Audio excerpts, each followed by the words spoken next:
बापा पीती मिली साबा चलला सीता बेटी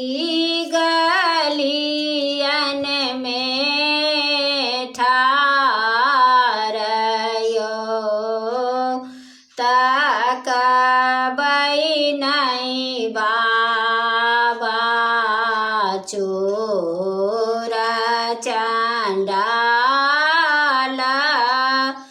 तकबै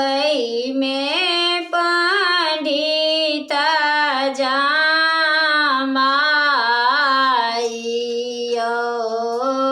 तकबै नहीं बाबा चोर चंडाल तकबै में पंडित जमाइयो कथिए सचिनब बेटी चोर चंडाल कथिए स पंडित जमाइयो कथिए सचिनब बाबा चोर चंडाल कथिए स पंडित जमाइयो गड़ी सचिनब बाबा चोर चंडाल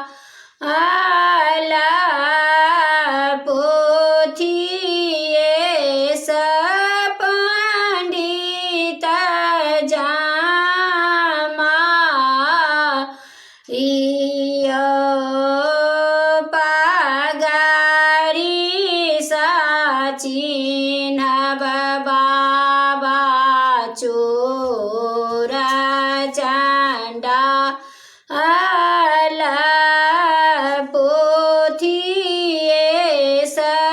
पंडित जमाइयो भेल बियाह श्री राम चलू को